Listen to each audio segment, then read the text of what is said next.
Good afternoon, advocates. Thank you for joining. This is the second episode of our Alzheimer's Advocacy Academy. I am Nicole Dolsky, the California Government Affairs Manager, and we have just shy of 100 advocates joining us today. We're so grateful to have you all with us. Advocates joining us from 4 different states, from Arizona, Nevada, Hawaii, and California.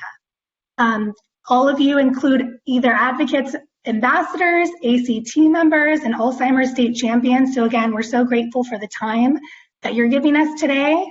I wanted to go over a few housekeeping items, but before I get to that, I wanted to introduce our public policy team.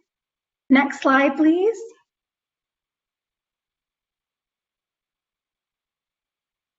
There we go. So this is our public policy team. We just wanted to share with you photos of what we all look like and what we're doing behind the scenes, as we prepare for these webinars. So again, I'm Nicole Dolsky, and then we have Susan DeMorris, Josh Bohannon, Ian Ross, Jared Giarusso. We have Jessica Rothar, Daniel Gay Dunn, and we have James Fitzpatrick. And again, this is staff all from Arizona, Nevada, Hawaii, and California. On the next slide, we have each of those staff members, our contact information for all of you. So at any time, if you have questions, please don't hesitate to reach out to your local public policy staff member. Today's episode will cover virtual advocacy, and will provide some tips and tricks on how you can engage on this front. I'm going to go ahead and kick it over to Ian Ross, who will be your presenter for today. He is the Public Policy and Advocacy Manager from our Aloha chapter of Hawaii. One last minute housekeeping item. This week's call will have a Q&A chat feature. So there's 2 different options for you to choose from. For any questions that you have throughout the presentation, please enter those in the Q&A section of the screen there. We'll do our very best to get to all of your questions. Thank you so much. And again, just handing it over to Ian Ross. Welcome, Ian.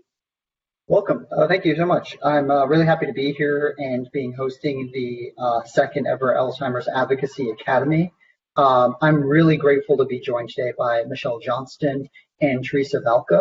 We're going to be really delving into the role of virtual advocacy today and how it really fits in with our mission.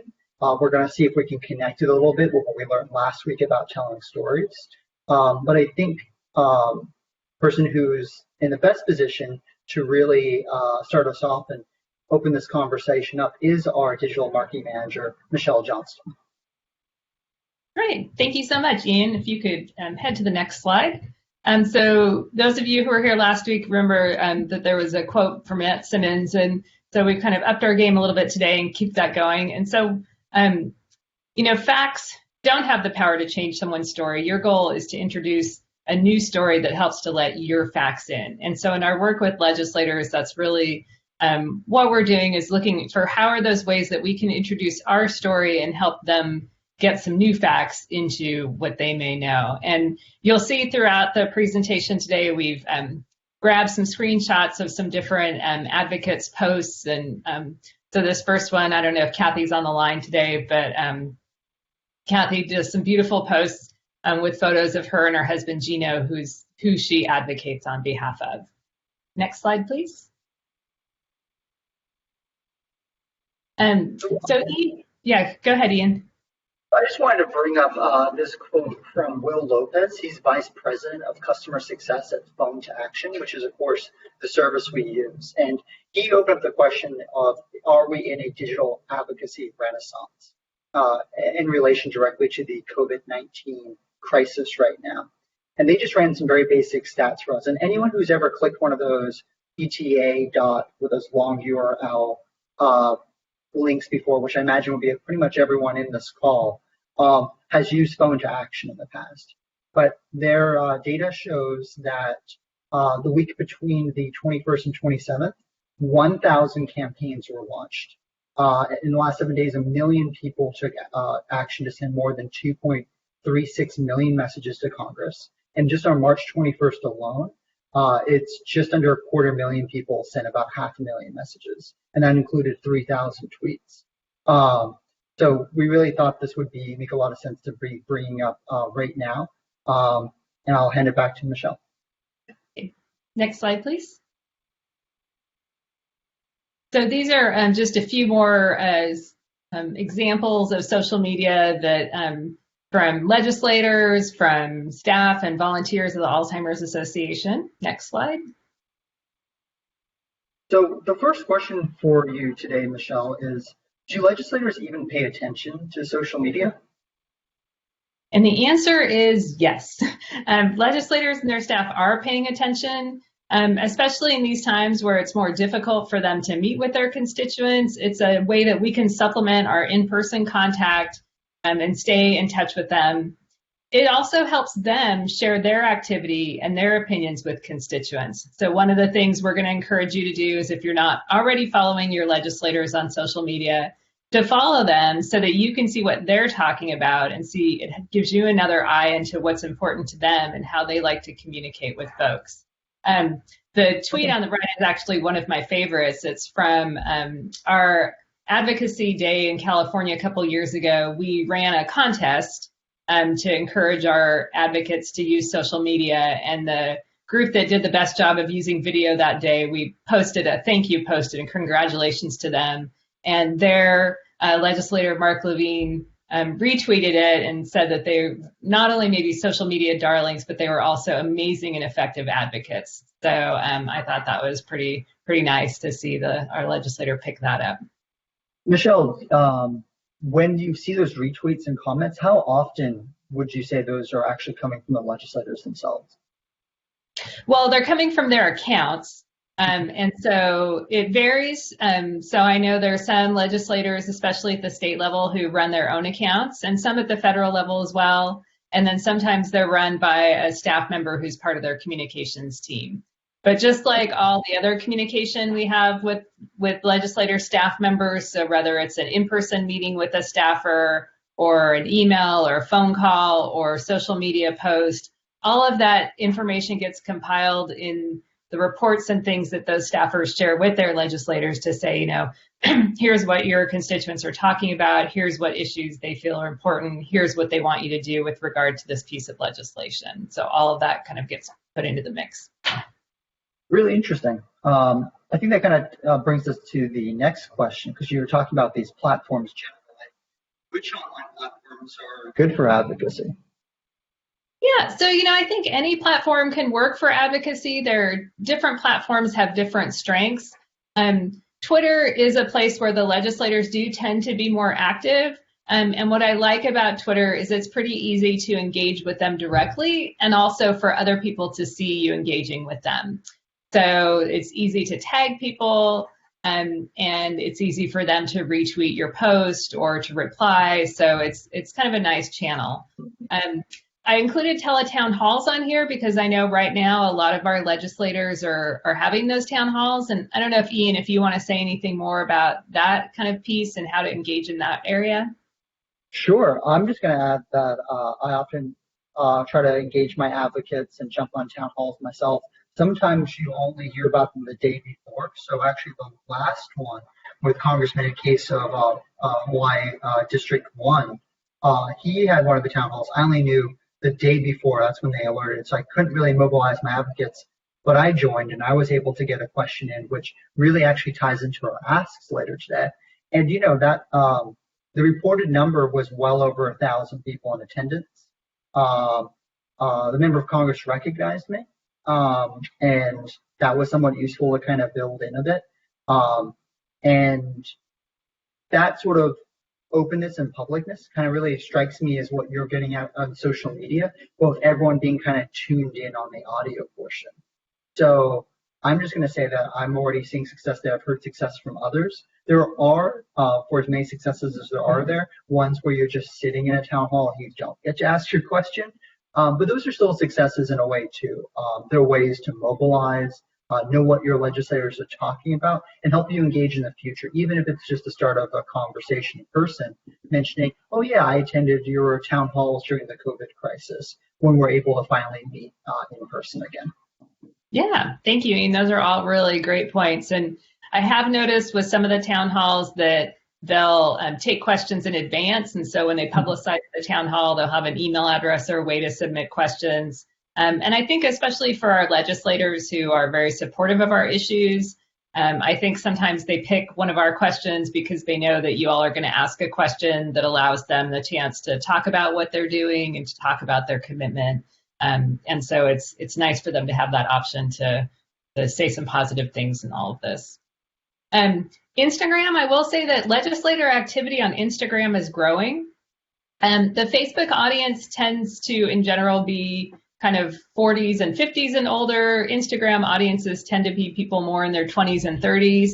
And so as the legislators are trying to make sure they're engaging with their younger constituents, this is a way that they can do that, is a little bit more activity on Instagram. And so, for example, in 2019, for our state advocacy day, 80 of our 120 legislators had Instagram accounts. And this year, when we went back and looked again, there are now over 100 of them.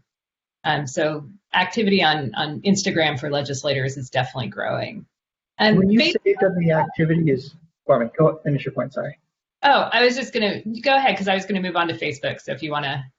Sure. Well, I wanted to jump in on that one and ask you, you're saying Instagram is growing. Do you mean on a normal trend, or do you think that the current crisis has actually led legislators to get more involved even in like the most immediate last month or so?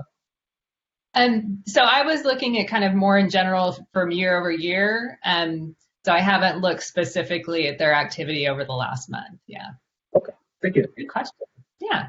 And then for Facebook, Facebook can be good too. And if you're on Facebook and using it, it is a way that you can kind of let your friends see what you're doing around advocacy. You can tag your legislator, and then whoever's running their Facebook account will see it. But it doesn't, unless you make it public and use hashtags and people are searching, it doesn't really show up so much outside of your group of friends.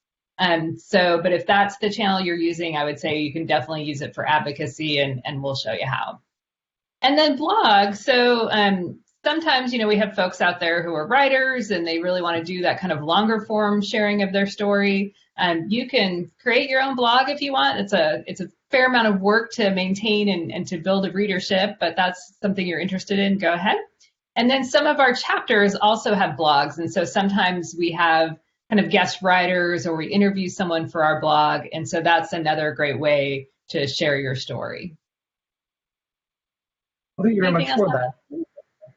Yeah, Nicole, were there any questions from the audience about platforms? Hi, Ian. We don't have any questions at the time. However, I just to make sure that the Q&A function is working properly, if advocates are trying to enter questions, feel free to use both avenues, so either the chat or the Q&A, whichever is easiest to you, because we can see the questions that are coming in on both. But at the time, Ian, no questions. Thanks, Nicole. And of course, Oh, I was just going to say, I see in the chat that Jessica also mentioned that patch.com, which is kind of a neighborhood site, but that's also a great place where you can do kind of short mini blogs and share information in your neighborhood. Oh, that's fantastic. Like was mentioned before, we can try to take some questions on for these specifics, and we also are allowed for plenty of time for questions at the end. Well, my next question for you is, how should we go about engaging with legislators on social media? Sure. You pop over to the next slide. Has it not come up for you? Not yet. Okay. Sometimes it takes a second. But so basically, I'm still waiting for it. I'm going to go back and switch over. Okay, let me back up and go for it. Technology's great when it works, right? Yeah. I can see it on my end, Ian, but okay. perhaps others can't. Okay. May just be me. So I'll just go ahead. And so in terms of how we engage with our legislators on social media, one of the first things, if you're not already doing it, is to follow their accounts and to read their social media posts. So it gives you another way to see what's important to them. And then look at how they engage with other groups, especially like other nonprofits or other health-based groups. So it'll give you ideas of things that you can ask them to do as well. There we go. So do they have a post where they're wearing red for Heart Disease Month?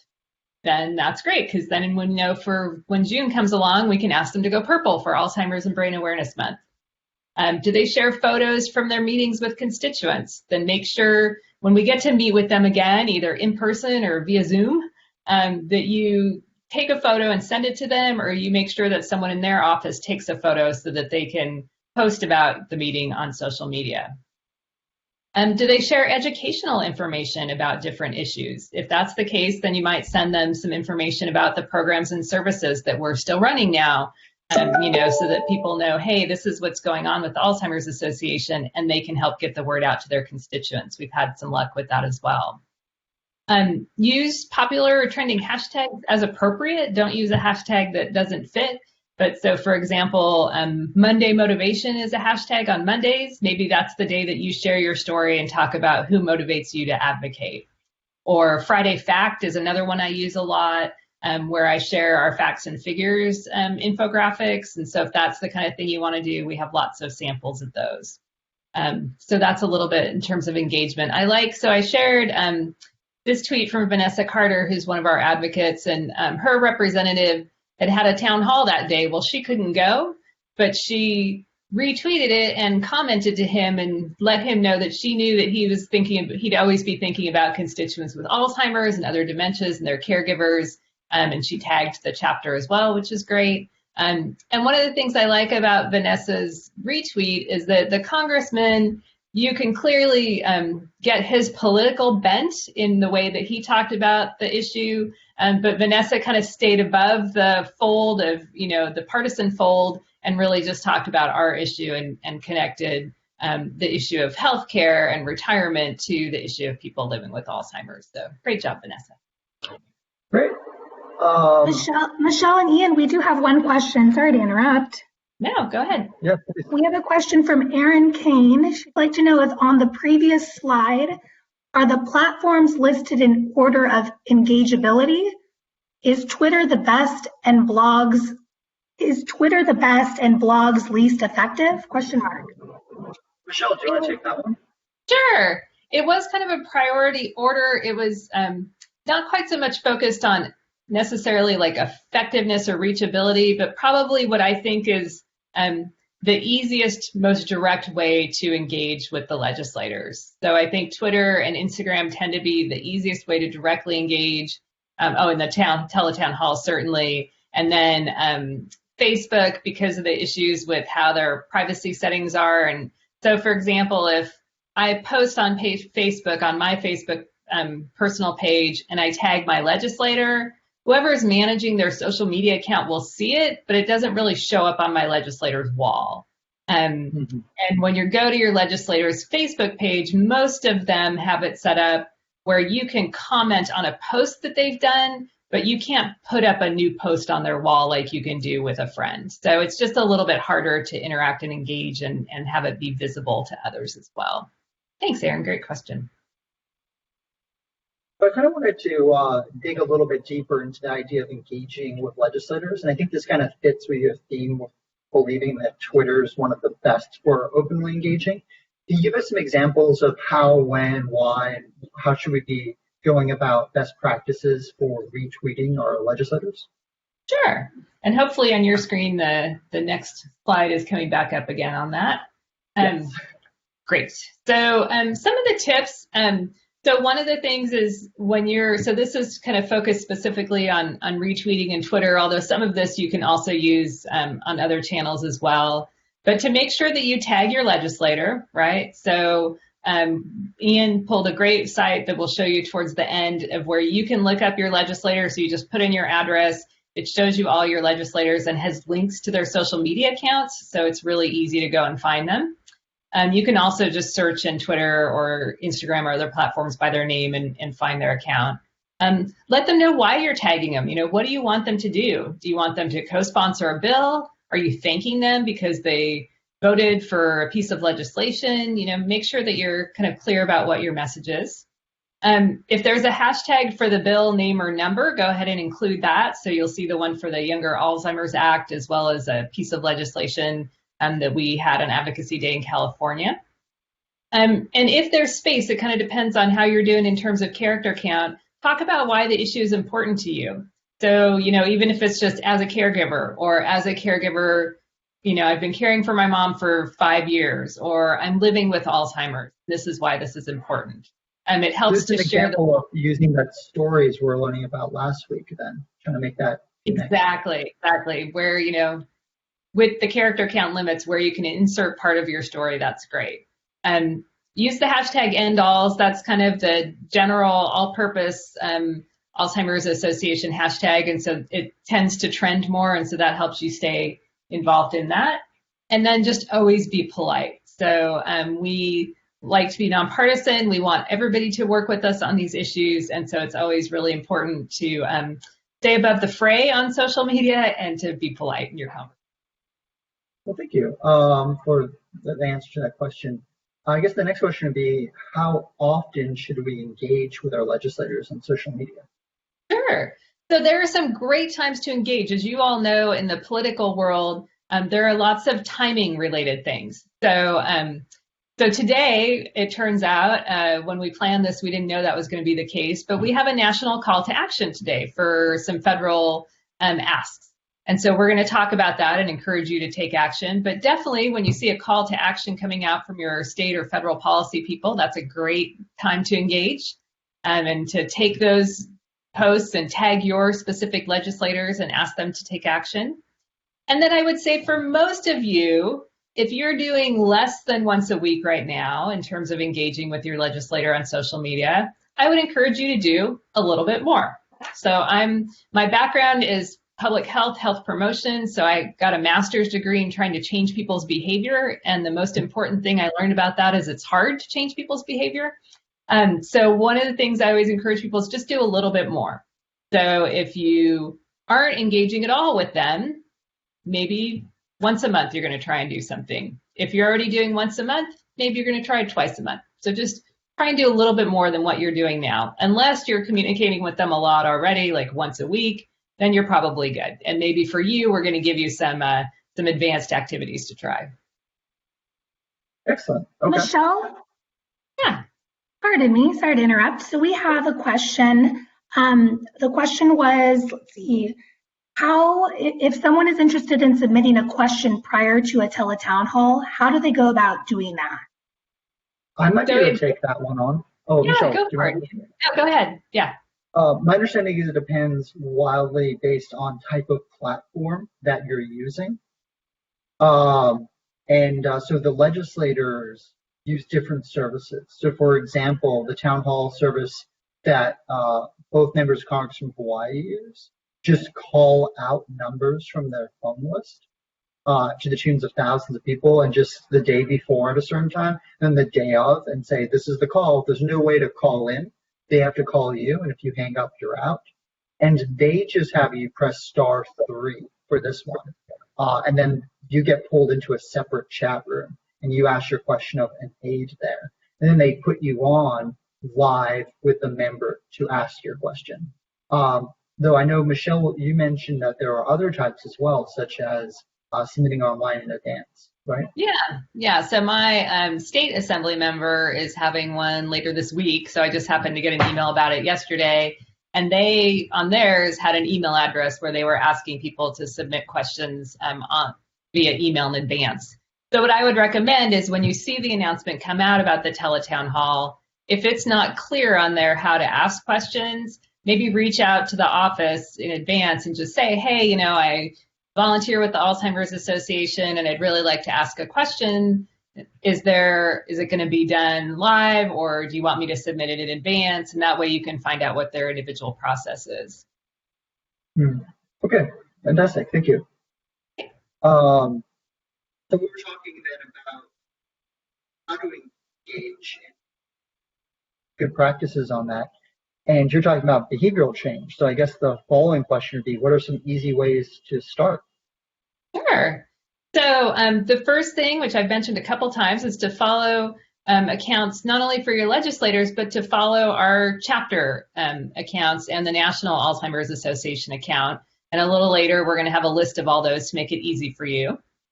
And just to share your story. So talk about, why you're an advocate, why this is important to you.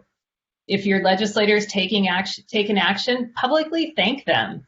If you follow famous people on social media at all, or read letters to the editor in your local paper, or watch hearings online, you've seen that our legislators get attacked a lot. And so it's always nice, if you imagine all of the negative things you heard, those thank you messages really stand out. So when your legislator has taken action and you can thank them. So here's one from Mary Liverati, the example in Nevada, and she thanked her congressman for support of funding for Alzheimer's research. And he replied and retweeted and thanked them for the meeting. So it's just nice, they really do appreciate the thank yous. So, and it really helps us build those relationships. So those are just a few easy ways to start. Thank you. I know one of the big ideas that are going out there in terms of kind of contrasting with easy is the movement towards a video on pretty much all forms of social media. In terms of, I know Facebook and Instagram have done a lot more to incorporate it. Can you tell us a little bit about how advocates can incorporate video into their advocacy efforts? Sure. So the first thing I would say is now's the time, because given the restrictions, you have noticed that everybody has set up a home studio these days, right? And so your TV broadcasters, your legislators, your favorite musician, everybody's filming from home. So now's a great time to jump into the video train. Make it short, so 2 minutes or less is great. Our attention spans tend to shrink in the social media world, so definitely short things, even under a minute, is great. And just share your story. So tell people why this is important to you, why you're an advocate, and why a particular piece of legislation is important to you. So for example, before the Younger Alzheimer's Act piece of legislation got incorporated, we had advocates talking about that, and people in their 50s who have a diagnosis of Alzheimer's but can't work anymore, but don't qualify for any of the services under the Older Americans Act. So those people were great to share their story and then ask their legislator to take action. Ask for an action. So if you want them to do something, ask them to do it. So if it's co-sponsor a bill or vote for something, be specific in your ask. The 2 important things I would say is to try and have good sound and decent lighting. So if your sound quality is bad, they're just going to move on. And if your lighting is really horrible, it just makes you a little harder to see. And we know that we have just the most amazing, good-looking group of advocates. So try and spend a little bit of time on good sound, decent lighting. Sometimes it's popping up a desk lamp. I think I have like four lamps on me right now, and I'm probably even a little dark for that. And then just in general with social media, people are interested in what educates them, entertains them, or engages them. So I don't expect an interpretive dance for advocacy, although if you're good at that, that might be interesting. So you're probably going to look at more about engagement and educating. So what can you share with people that they want to know more about? And so that's your legislators, you want them to know more about a policy issue. So what can you share to help educate them? I can't help but notice the image that we selected for this one happens to be Theresa, who will be joining us in just a moment. It does. And I was not brave enough today to incorporate a video into the Blue Jeans, but this is actually a video. So you could go back and look at Theresa's posts and see she videotaped them meeting and thanking their congressperson. So it was great. Fantastic.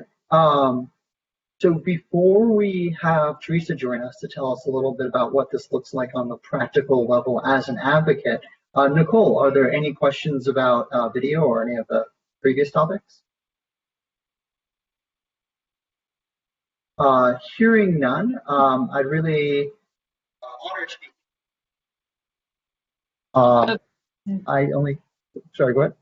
Your voice is dropping out a little bit, Ian, but you popped Oh, back. that's not good. A good thing we're about to have Theresa join us and do the speaking until my internet catches up. But I just want to now introduce Theresa and ask her to share a bit about her experiences. What has gone well with digital advocacy? What are some areas of like weakness or things that didn't go quite how she'd expected? And how does she generally feel about the role of digital advocacy? So, Theresa, are you with us?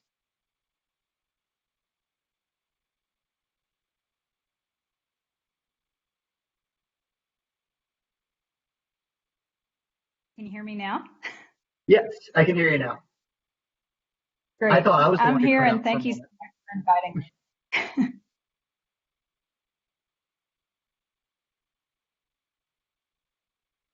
So, Theresa, could Thank you you so tell much. us a little? Go ahead. Could you tell us a little bit about some successes with digital advocacy? Yeah, I think it has really done a lot to raise concern and awareness in a way that cannot be achieved when you're just, word of mouth situations, when you're speaking in a room or you're speaking with friends. Social media really enables you to reach a broad spectrum of people as well as large numbers of people that, you can't really achieve in any other way. I love that it creates a symbiotic energy between the ambassadors, the advocates, and also the members of Congress. I think it's a win-win situation for everyone. We get greater visibility for raising concern and awareness around Alzheimer's disease, and the member of Congress gets greater visibility and is able to share their activities around Alzheimer's. I love that I'm at a point with my member of Congress now that she'll ask me for the materials I'm going to create from the meetings I have with her because she knows that I like to do things like the video that you just had up. And then when I attend events such as town halls last fall with several hundred people in the room, I'm about the third person that she'll call on because she knows that I'm going to treat her well, and then I'm going to go further with the social media and virtual advocacy after that event. Fantastic. Well, and that sounds all really great. And I know that sometimes people looking to get involved in new types of advocacy feel some level of anxiety. Sometimes something helpful about that is to actually hear about the pitfalls of different types of advocacy. So can you tell us a little bit about some of the difficulties that you faced with digital advocacy or things that were like unexpected and some sort of like challenge for you? Yeah, no problems, Ian. Are you kidding? No, I'm kidding now. No, I do love the virtual advocacy because it is a great way to recruit members onto your ACT team. I think it's a great way to encourage others to become active because they can see how easy it is and they can see the numbers of people that are also engaged, and it makes them want to be a part of it. But once in a while we have snafus. When I first began my work as an ambassador and I was posting on social media, I quickly discovered that if I posted on Instagram and I used their toggle buttons during that process, that I could create the post on Instagram and it would automatically appear on my Facebook and Twitter feeds as well. And I'm not a big Twitter user, so I didn't really go back and review those posts on Twitter for quite a while, probably a few months.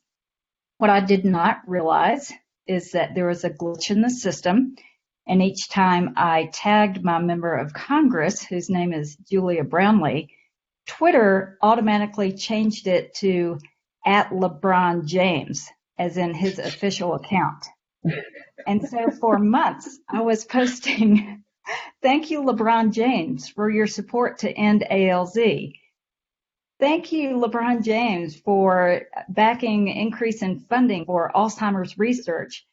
And I only have about 21 followers or something miserable on Twitter because I don't use it a lot. I use it because I know they'll read it if it's tagged. Those posts, I had thousands of likes on them. And it was all the LeBron James fans that were reading them.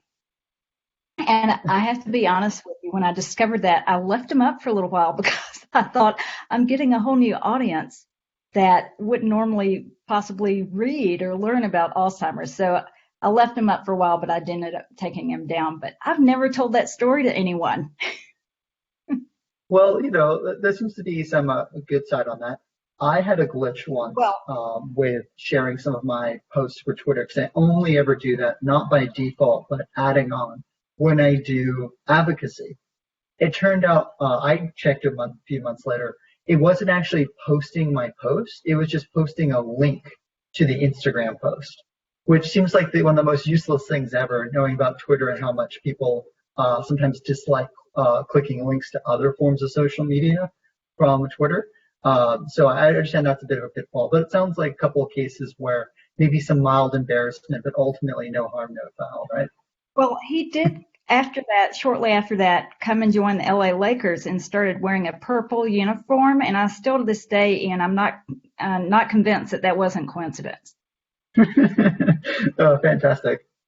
Um, well, talking to advocates, I hear a lot of stories about some nervousness before meeting with legislators or going to forum, but then the sort of like elation and excitement or, thinking, back to that right away and just generally having a very positive experience coming out of the meetings, at least most of the meetings, most of the time, where you feel like you've accomplished something, engaged with people.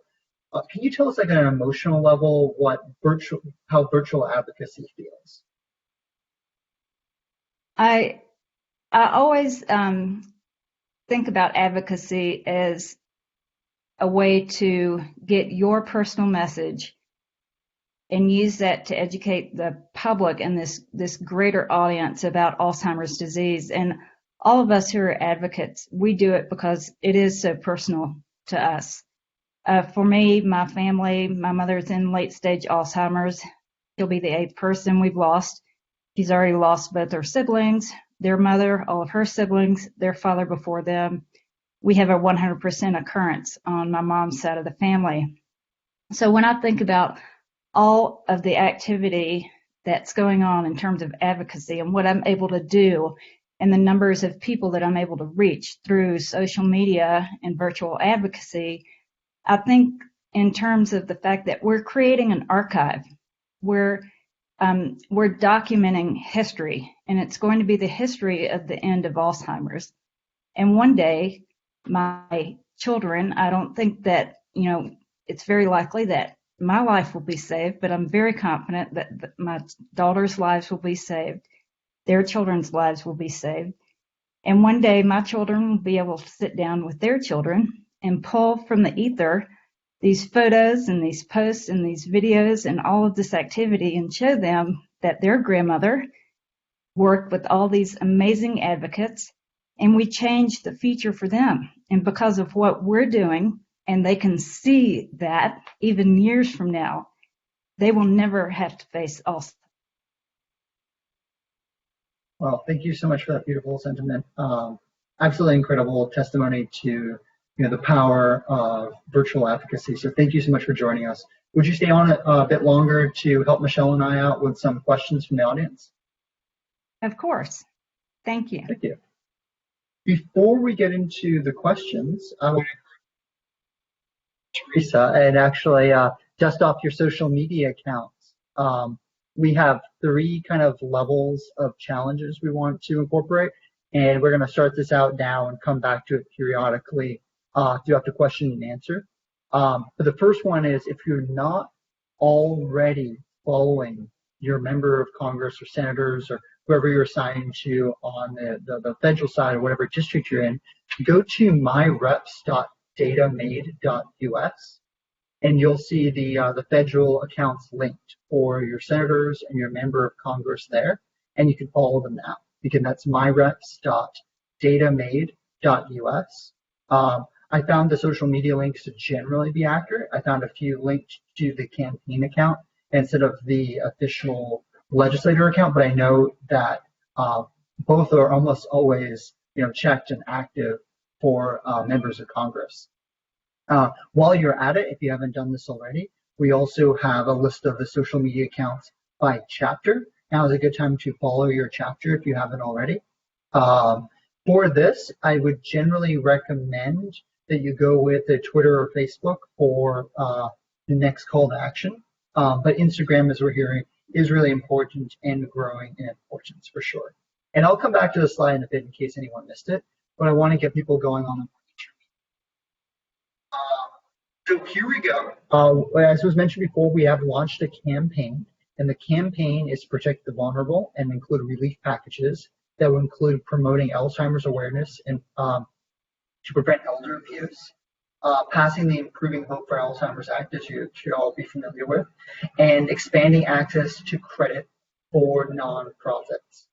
So, Nicole, if you could, please share now the Google Drive link in the chat feature so people can copy that link, post it into their browser, and be able to download this image as well as see the message. And again, the message, as you can see on the right hand of the screen, is as the hashtag COVID-19 pandemic continues to impact millions of Americans living with dementia, their caregivers and nonprofits, I'm asking @member to include 3 bipartisan policies to support our community and the 4th relief bill.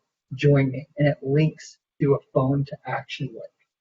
Now, it's really great if you can post this yourself, especially Facebook, Twitter, as you mentioned. Instagram is another really important one. Starting out with one is enough for this call to action for today. But in addition to sharing this phone to action link, it'd be really great after you post it, if you have a little bit more time and energy on it, to also click the phone to action yourself. Done in the past will probably be done in 15, 20 seconds, as it will probably remember your account.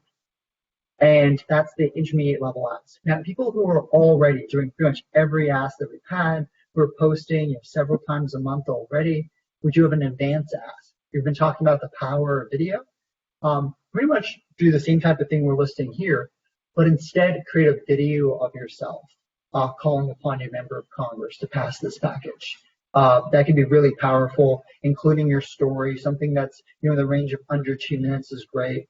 It's maybe even like 30 seconds would probably work very well for something like this. And that's our call for action today. We have enough people on the call, I think, to really make some momentum and really get noticed. Nicole, were you able to share the link in the chat? Thanks, Ian. Can you hear me okay? Yes. Great. Earlier, I was trying to, we had a few questions come in and I was trying to ask them, but for some reason my mic wasn't working. So yes, Ian, the link has been posted. So participants should be able to see that. I can post it again in a few seconds. I do have one question, if it's okay, I ask it now. Sure, I think now is a great time to transition to questions. So I'm sure they'll join with Michelle and Theresa to answer questions we have, and we'll come back to the call to action before we end today's call. So I'm ready for the question. Great. Before I ask, there is some kind of error on my end with the format of my Blue Jeans account. So for any questions moving forward, if everyone can just enter them in the chat, would be great. That way even the participants can see them. So let's just move it over into the chat. I'm going to ask Kathleen Valdez. She has a great question, and her question is, do you recommend that we also engage with legislators to thank them for non-Alzheimer's related things to build relationship online, or just stick with topics related to our Alzheimer's advocacy? I'm talking about engaging for nonpartisan type of activities. Michelle, do you want to take that one? Sure. Yeah, that's a really good question, Kathleen. I mean, I think if it ties in with our issues, sometimes there are other things that legislators do, like maybe they're doing something that supports veterans related to health, and we know that a lot of veterans, are at risk for Alzheimer's and other dementias. Maybe, but if it's something completely unrelated to the Alzheimer's advocacy, I'd probably just really focus on the Alzheimer's advocacy and leave those other groups to thank their members for things that are not related to our issues. I want to build on that a little bit. I think what you're saying is really important. If you're, say, an ACT member assigned to a member of Congress or a state champion assigned to a state legislator, I would say that that's where the message is the most kind of critical. But sometimes you don't interact with the the other legislators as much on a directly Alzheimer's related perspective. In those cases, do you think that still holds true, Michelle? Yeah, I would say because in your advocacy work, you really want them to know you as the volunteer who's really focused on issues related to Alzheimer's disease. And so you don't want them to be like, oh, this is a volunteer who's really interested in Alzheimer's and school athletics issues. And, you really want them to see you and to think purple, right? And so one of the ways you'll help make that happen is that all of your stuff that you engage with them on relates to Alzheimer's. Now, I will say that, personally, I call my member of Congress about multiple issues, but I do that in kind of the more general calls to action versus, hey, this is Michelle Johnston, who they know. I save all of that for the very thing specific to Alzheimer's. Great, thank you for that. Theresa, did you want to add anything? No, I'm listening and thinking that several of us are tempted to get very political with our post on social media, and personally, I really stay away from that because I feel so strongly about our message as advocates for ending Alzheimer's and the fight against Alzheimer's that I stay away from anything political on any of my social media. Oh, okay. Some real strong message discipline, and we can all kind of learn a lesson about how that amplifies the messages we do share. Nicole, is there another question? We don't see any more questions this time, but again, encourage participants to please ask them in the event chat feature that's located on your screen.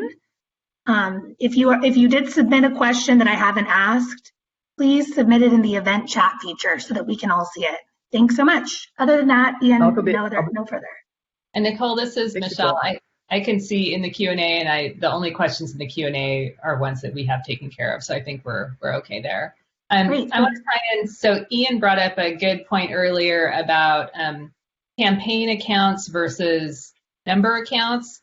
So many of your legislators will have multiple accounts on the same social media platform. So like they may have 2 Twitter accounts or 2 Instagram or 2 Facebook accounts. One of those is the account that they use when they're campaigning and fundraising. And the other one is the account they use as kind of their official member account. So member of Congress or state legislature.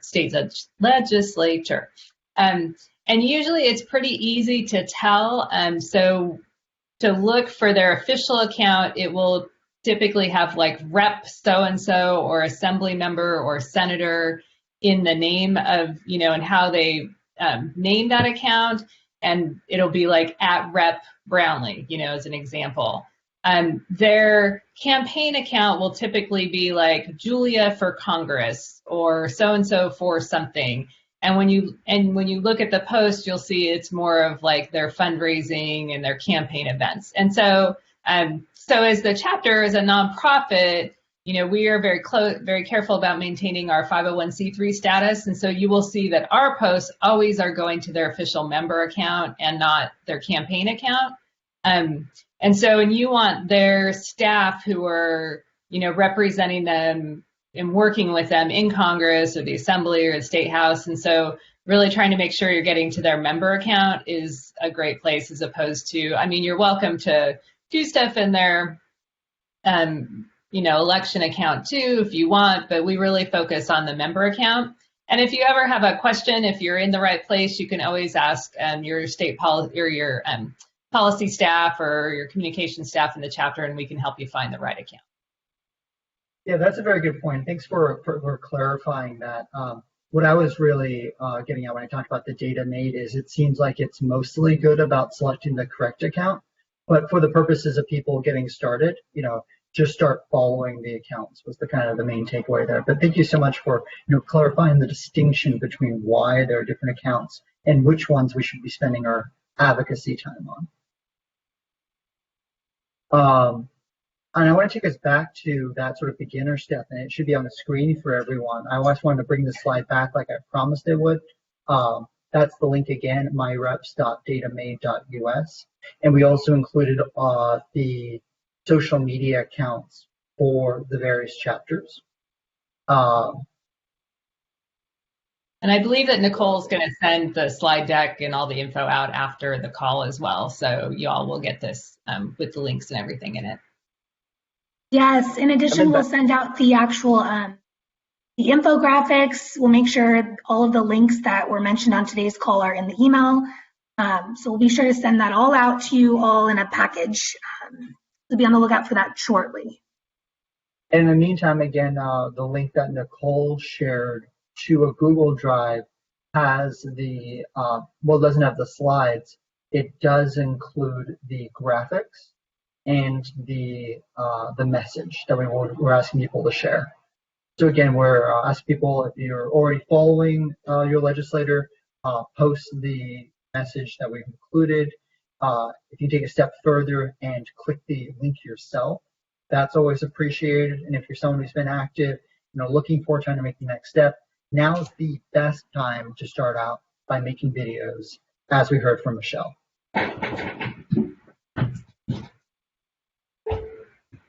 So,